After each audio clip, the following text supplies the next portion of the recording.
오늘 새벽에도 잘 나오셨습니다. 우리 같이 기도하고 하나님 앞에 예배드립니다. 주님 감사합니다. 하나님 좋은 날 주셨습니다. 이 하루 시작을 하나님 말씀으로 시작합니다. 말씀의 능력을 정말 개인적으로 경험하기 원합니다. 활자로, 글자로 써있는 것, 눈으로 읽고 지나가는 말씀, 귀로 듣고 지나가는 말씀이 아니라 생명력이 있어서 내 영혼을 소생시키고 또 내가 예수 그리스도의 증인으로서 제자로서의 삶을 직접 살아나갈 수 있을 그 능력의 말씀으로 내게 올 수 있게 하여 주옵소서. 감사합니다. 예수님의 이름으로 기도합니다. 아멘. 오늘 말씀은 사도행전입니다. 2장 29절에서 42절까지입니다. 2장 29절에서 42절입니다. 사도행전 2장 29절입니다. 사도행전 2장 29절에서 42절까지입니다. 우리 찾으셨으면은 한 목소리로 같이 읽도록 합니다.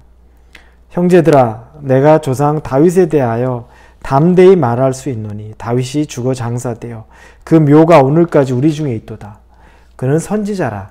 하나님이 이미 맹세하사 그 자손 중에서 한 사람을 그 위에 앉게 하리라 하심을 알고 미리 본 거로 그리스도의 부활을 말하되 그가 음부에 버림이 되지 않고 그의 육신이 썩음을 당하지 아니하리라 하시더니 이 예수를 하나님이 살리신지라. 우리가 다 이 일의 증인이로다.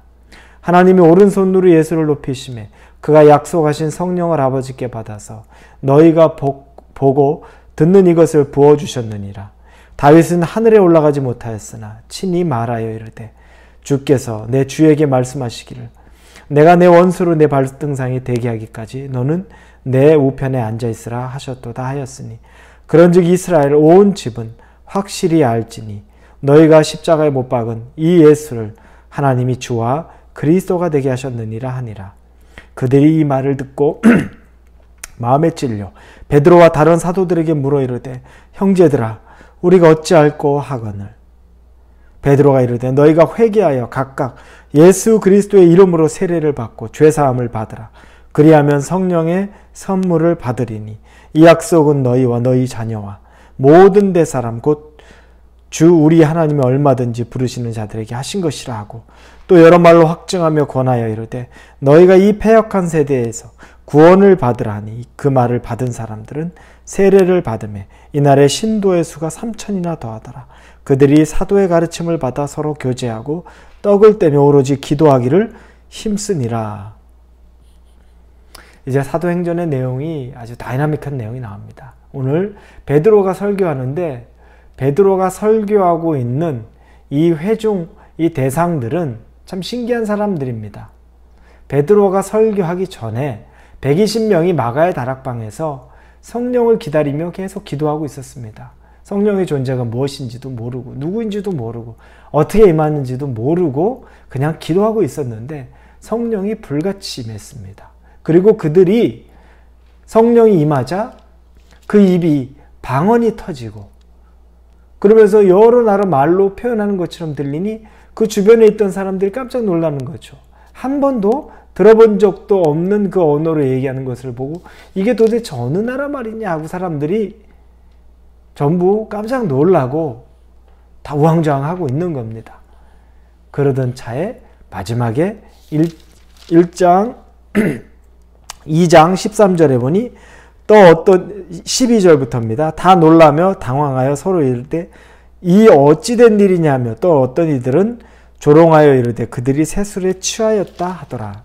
그걸 보고 사람들이 너무너무 놀래요. 두려워하고도 이게 뭐야 어떻게 된 거야 라고 얘기합니다. 그 중에 어떤 사람들은 또 조롱합니다. 새로운 술에 취했나 보다. 저게 새술인가 보다 라고 취한 것을 얘기합니다.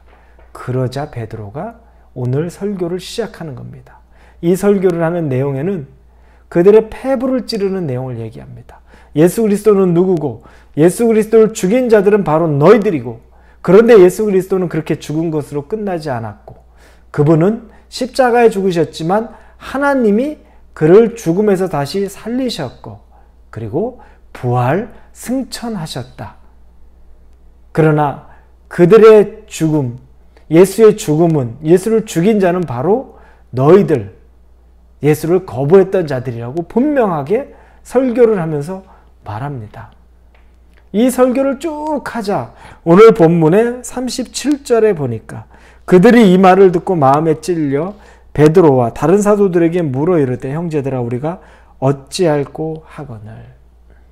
베드로가 아주 폐부를 찌르는 그런 비수와 같은 설교를 꽂자 사람들이 이 마음의 가슴에 찔림을 얻는 겁니다.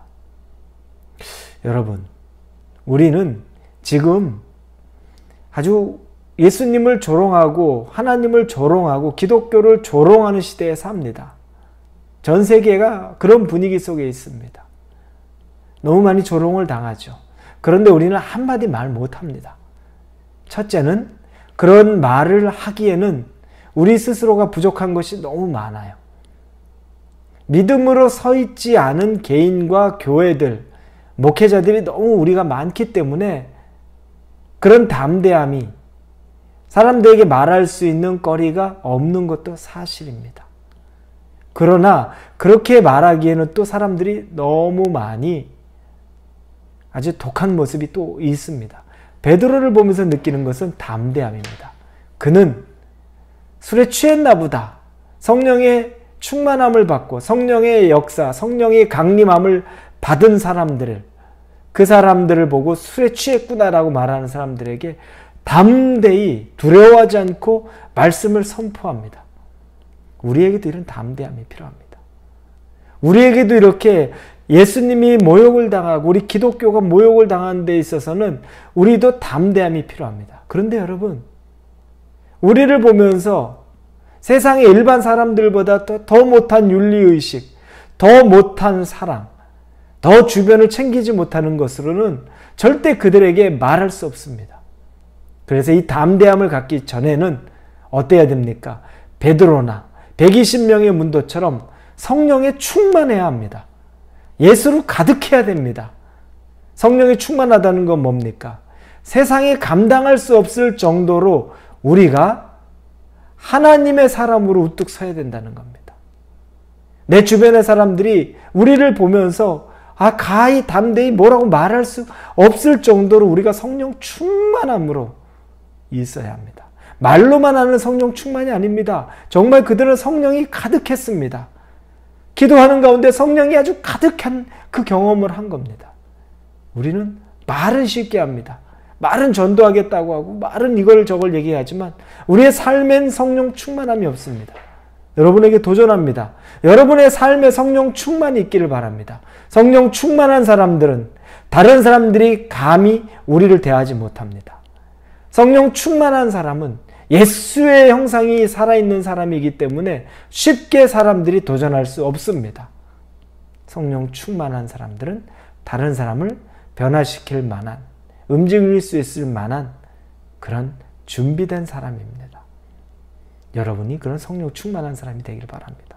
이렇게 말씀 선포하자 그들이 마음에 찔림을 얻습니다. 마음에 찔림을 얻는 걸 보니, 마음이 찔리는 상황을 보니 이제 성령도 그들에게 가까이 가고 있는 것을 봅니다. 하나님이 함께 하시면 마음에 찔림은 없죠. 처음에 작은 걸로 죄책감 정도는 느끼지만 한두 번 하다 보면 나쁜 범죄들 절대 죄책감 느끼지도 않습니다. 사람 살인하고도 재판장에서 실실실 웃을 수 있는 게 바로 우리들의 본 모습입니다. 그리고 그 위기면 넘기면 된다고 거짓, 악어의 눈물이라고 말하는 그 거짓 눈물 흘리고 나서 뒤돌아서서 또 웃습니다. 하나님이 우리에게 마음에 찔림을 주지 않으면 우리는 그런 존재입니다. 그런데 이들이 마음에 찔리기 시작합니다. 그들이 자기들이 예수를 죽였다는 것이 마음에 자꾸 울림이 되는 겁니다. 그러자 우리가 어떻게 해야 됩니까? 베드로에게 얘기하죠. 베드로가 그들에게 이야기합니다. 첫째는 회개하라. 회개해야 하는 겁니다. 예수를 부인하던 것을 회개하는 겁니다. 예수님을 밀어냈던 것을 회개하는 겁니다. 예수님을 십자가에 달았던 것을 회개하는 겁니다. 마음에 찔림이 올 때, 여러분 마음에 찔림이 올 때, 여러분 마음 안에 뭔가 하나님이 주신 찔림이 올 때 회개할 것이 있는지를 돌아봐야 합니다. 그리고 회개해야 됩니다. 두 번째 얘기한 건 그들에게 세례를 받아라. 이 세례는 죄사함을 위해 세례를 받으라 얘기합니다. 왜 그렇습니까? 세례의 의미는 물에 우리가 푹 잠깁니다. 머리까지 물에 푹 잠기는 건 뭘 의미합니까? 죽음을 의미합니다. 죽음을 상징합니다. 그리고 그렇게 물에 잠겼다가 다시 물 위로 다시 나옵니다. 그럼 뭘 의미합니까? 부활을 의미합니다. 즉 죄에 대해서 우리가 죽고 예수 안에서 다시 살아나는 부활을 예수님 안에서 경험하는 것. 그 짧은 경험의 의식이 바로 세례입니다. 이 세례의 의식을 통해 세례를 받음으로 너희들의 죄사함을 받으라. 너희가 자원해서 예수 안에서 죄에 대하여 죽고 예수님 안에서 다시 살아남을 경험하라라고 말하는 겁니다. 그리고 세 번째는 성령을 선물로 받으라 이렇게 말합니다. 그렇게 죄사함 받고 세례받은 이유는 선물로 주시는 성령을 받으라 이야기하는 겁니다. 여러분 성령 받으셨습니까? 성령의 체험이 있으십니까? 예수를 회개하고 예수를 영접하는 자에게 성령의 선물이 준비되어 있습니다. 성령의 선물을 사모하십시오. 아직 성령을 받지 못했다면 성령의 선물을 사모하십시오.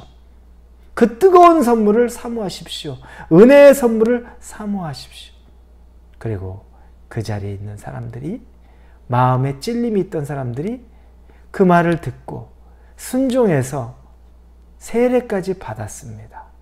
그 수가 3,000, 그날 신도가 된 것이, 성도가 된 것이 3,000명입니다. 저는 이 말씀에 참 도전을 많이 받았습니다. 정말 예수님을 조롱하고 성령으로 가득한 사람들을 보며 조롱하던 사람들이 마음에 찔림을 얻고 그들이 세례를 받고 예수를 믿는 성도가 되는 일.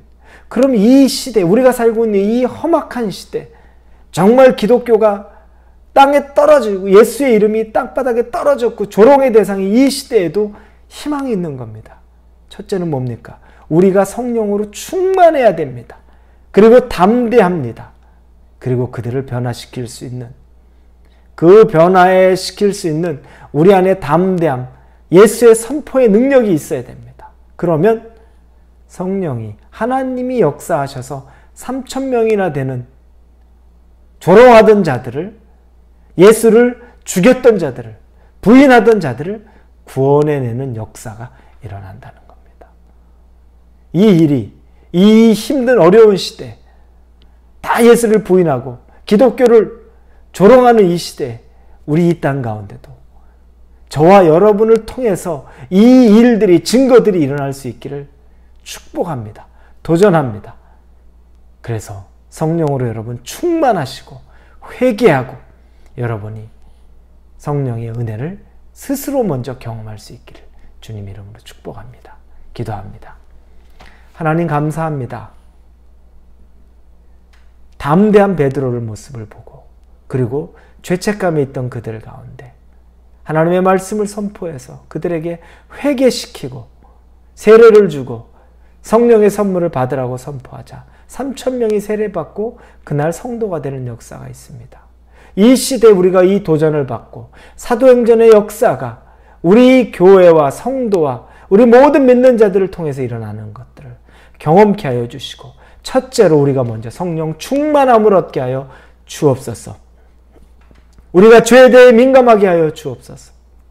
그리고 예수로, 정말 예수의 이름으로 사람들에게 세례를 받을 것을 권면하며 예수의 제자가 될 것을 마음껏 선포할 수 있는 사람들 되도록 인도하여 주옵소서. 예수님의 이름으로 기도합니다. 아멘.